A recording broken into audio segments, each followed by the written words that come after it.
welcome to Metaphysical Life Support. My name is Naomi Eklund, and we're continuing our conversation with Ishtar about death and fear. Welcome back, Ishtar. Thanks for staying with us today. Oh, thanks, Naomi. It's a pleasure. So we were getting into this whole idea of, death and fear of death and how it becomes a prison. And I loved something you said, the Maharishi said about our lives are really many, many roomed mansions. And then in the Catholic Church, they always told us that our Father's mansion had many rooms, that there was always a room for you. In the study of Teresa of Avila, she talks about the crystal palace that we all create. And you're talking about wholeness. So there's a theme here, which is that there's so much more than we normally pay attention to.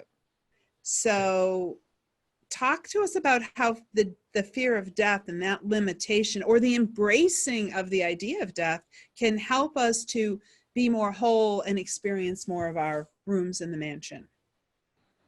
Oh, that's actually a bit to unpack. Yeah. You're up to it. I have faith in you. Yeah. Well, in my case, aside from the very sort of visceral and direct contact, I mean, truly, I think that's the best kind of medicine, though I don't suggest people seek it out. That's the problem. After my NDE, I was in such a state for a little while, and I would, people would ask me, and I would say, well, just go get yourself in a car accident, and you'll be sort of, jokingly, obviously, but there was a part of me that was really saying, thinking it quite worthwhile actually to break on through to the other side, and have the freedom that comes with it, no risk, no reward, right? Go where no man's gone before. The explorer was very excited, but obviously it's a bit of a dicey strategy. And so, people in different cultures do all sorts of things. I used to hang out in cemeteries, I used to meditate in cemeteries. And I think you've told me that you did that as well. I enjoyed being close to people. I never was a hospice worker as a kid. When I was developing, I enjoyed being close to people who were close to death, especially after the NDE. There was something that I noticed in people who were honestly facing up to it that was liberating, that was, instructive, that it carried a certain resonance. And we're humans are like tuning forks. So when we get into a tuning fork that's putting out a certain vibe, we can get a flavor of that if we're open to it. And so I want to say to the viewers that don't know what an NDE is, because I hadn't heard it used as comfortably as you use it. It means a near-death experience. And so I also want to ask you a question before we go too far away from what you just said. I've heard midwives and doulas say that the energy when the children are coming in, like the veils are super thin. I'm wondering, and that was part of my experience in meditating, by the way, that there is actually a practice around that. I'm not a ghoul.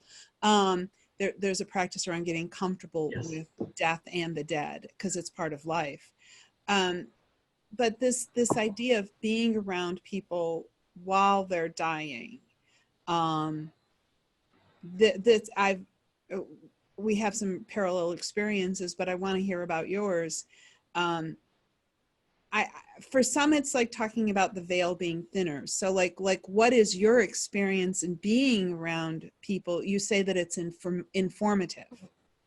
Yes, I mean, that there's absolutely that veil thinning aspect, but there's also, the very grounded sort of aspect of being around when somebody's actually facing it honestly and accepting, and the resistance is dropped.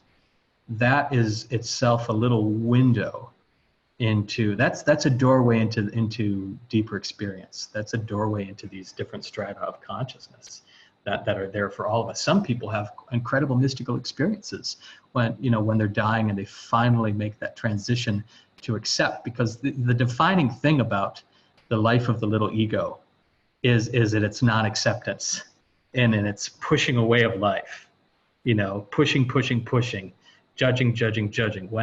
So for those, sometimes when death comes, whether it's a cancer diagnosis or whatever, and there's a little bit of time to be alive, there's some people who in fact live the most,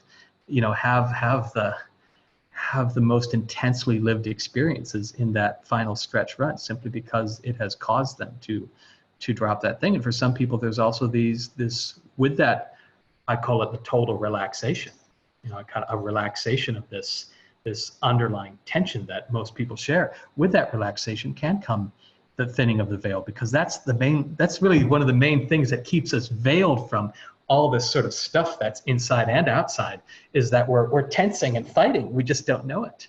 So for the viewer, this ties into our previous segment where we talk about, as we're growing, and Ishtar is referring to sort of this anxiety that develops while we're actually limiting our own access to our spirit. So now you're talking about the point at which that little ego, as you're calling it, stops denying access to the spirit.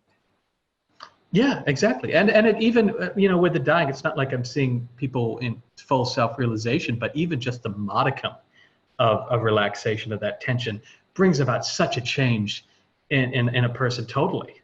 Even a little shifting of that can open things up incredibly. I mean, it certainly did for me. I was, sitting in a car and just realizing that my number was up.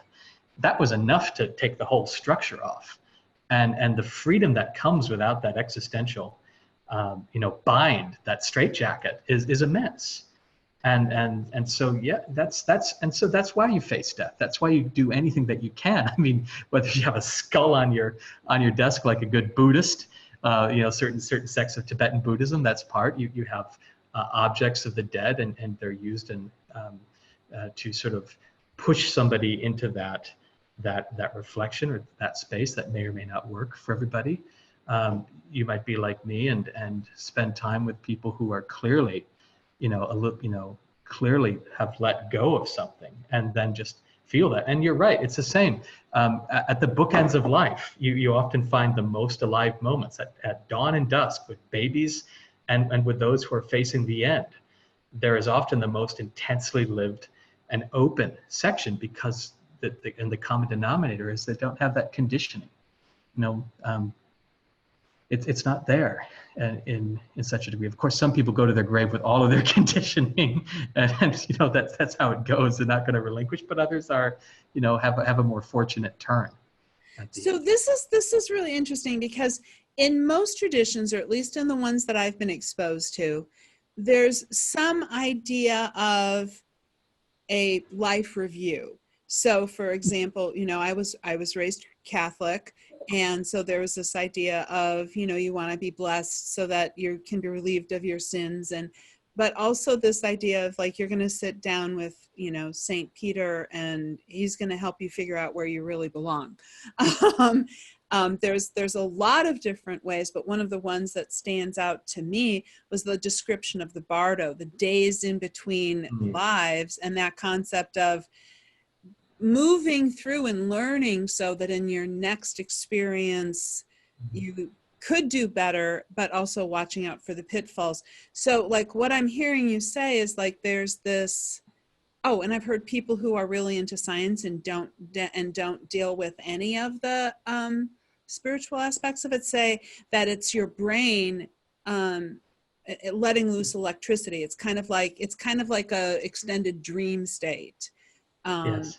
So, I mean, this is a consistent concept. And what I'm hearing you say is that by being in the presence of people who have passed, or by having your own near-death experience, you have that opportunity for a life review.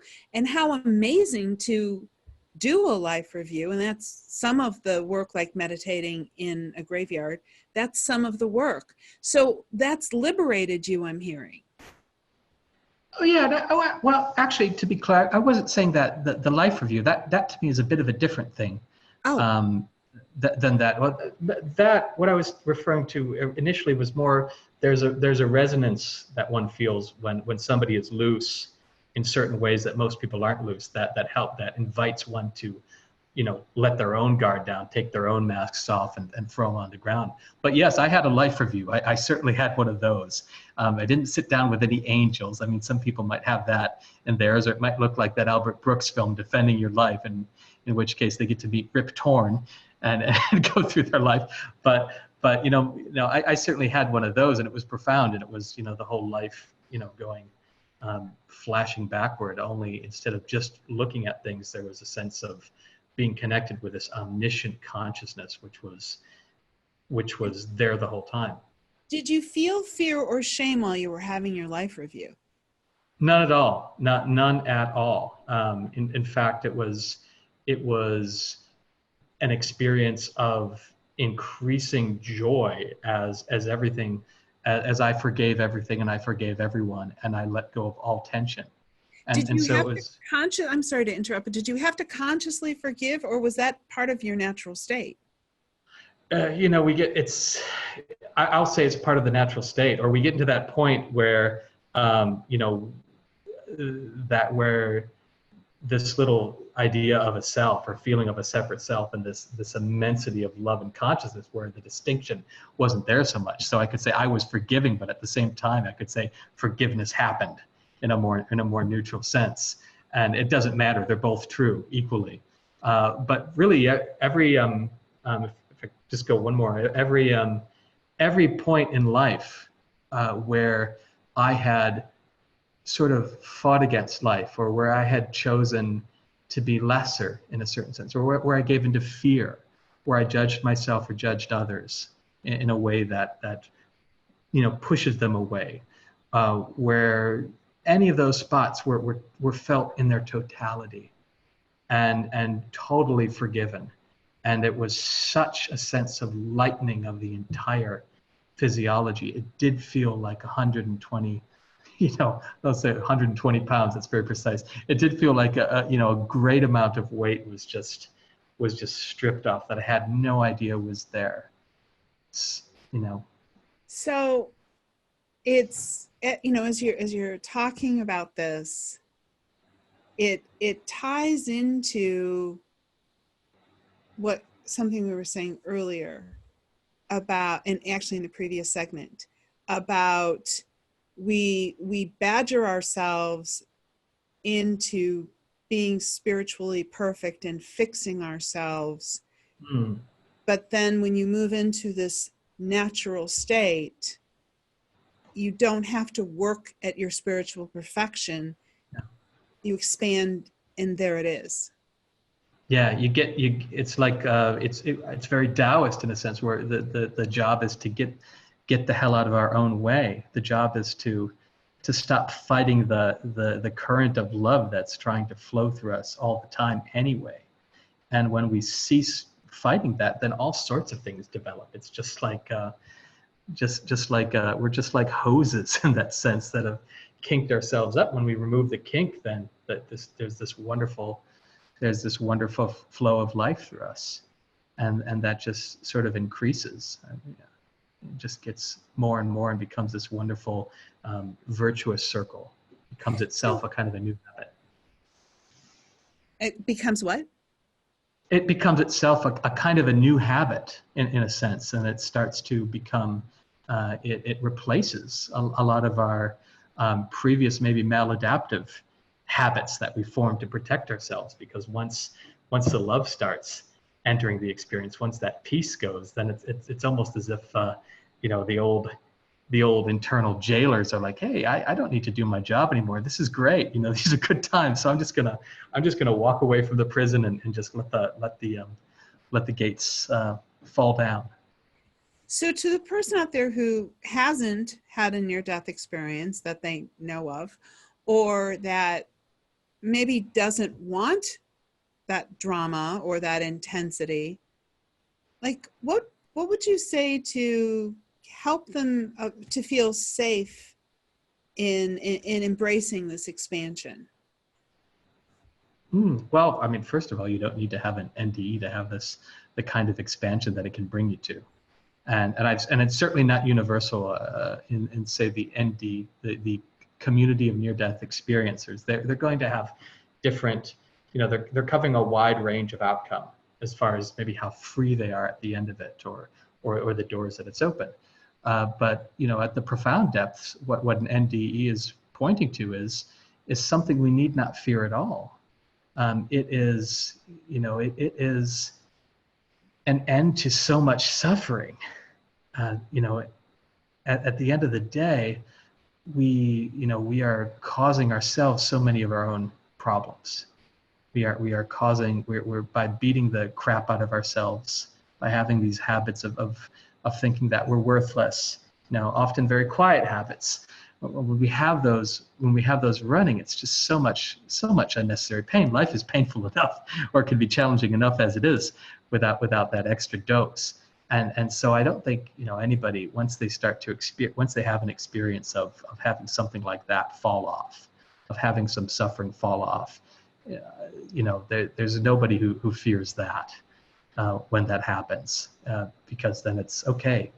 This is just like when you go from a really cheap grade food and you taste something you taste the nectar and the ambrosia. It's very difficult to go back to what you were doing before, and there's no regret for leaving it behind when you now realize that this nectar and this ambrosia has been available to you the whole time.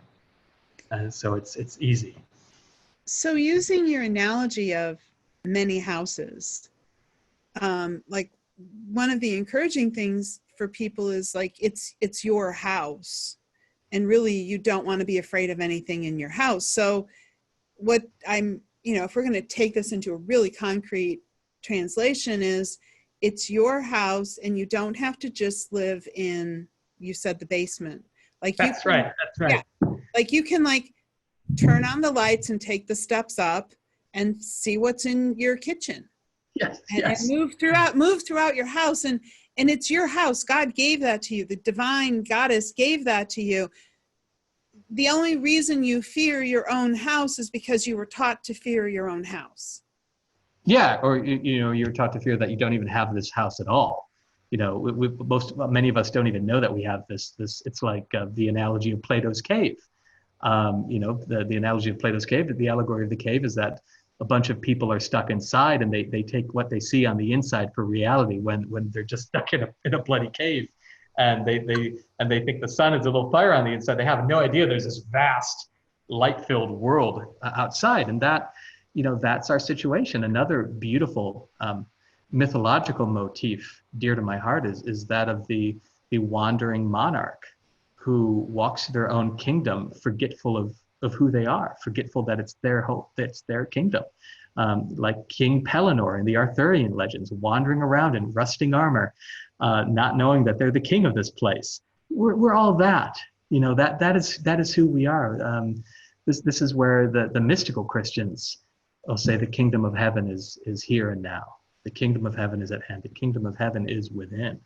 The kingdom of heaven is a name for this state of consciousness that we have sort of pushed away from, that all of us have had a taste of this throughout our life. We just didn't know that we were tasting it when we did. We didn't have somebody to point to us in that moment and say, like, hey, right now, that this thing that you're into, this flow that you're in, that is in fact its own strata of consciousness which you can return to should you so choose, maybe with a little bit of practice. We typically don't have that in our lives, but that's how it is that we can all walk ourselves back into the kingdom of heaven, and then we no longer have to be the dispossessed wanderers walking forgetfully. And heaven is within you, which Yes. is one of the core teachings of Christ, is that heaven is inside of you. Yes. Ishtar, I know you're in Europe, and I know that you're many hours ahead of us, and it's the end of your day. So I would love to invite you back another time and let you get to some dinner. Oh, thank you. That's kind. Yeah. This has been so enriching. Thank you. Thank you for helping us to understand that fear is something that we're taught, and that we're fearing death, which is normal and healthy, but we're thinking things are death that aren't death. That's right. That's right. Yes. So many, many blessings on you and your dinner and your lovely wife and your home. And I hope you have a beautiful night. And will you join us again?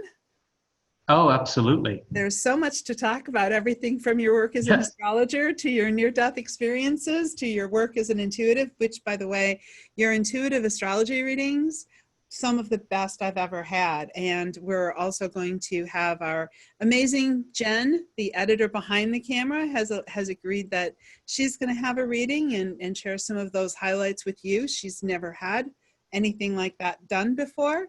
So especially for people who are new, it will help you understand that you're not going to, combust or hear weird things. And when you get a good astrologer, a talented astrologer, it can really be meaningful. So thank you again. Anything you'd like to share with the audience as we're leaving? No, I think that's it. You said one thing that you were distilling everything down, saying we're basically taught all of these maladaptive things, and that's absolutely the truth. Deep spirituality, whatever ism it might be attached to, or whatever tradition, it's all doing the same thing. It's pointing the finger back at a state that we have already within us. That we meditation is natural, higher states of consciousness, these other rooms of the mansion are natural, love is natural, and all we need to do is just start to relax back into what is natural, stop fighting against our own grain, and that's it. That's all I'd add. Thank you so much. And thank you, the audience, for joining us today at Metaphysical Life Support. My name is Naomi Eklund. Please remember to like, comment, share, subscribe. We really want your feedback, and we want to be able to share this information with as many people as possible and with all the right people, because there's a lot of people out there who need to feed their soul, and that's the point of all this. Have a great day, and we'll be back soon.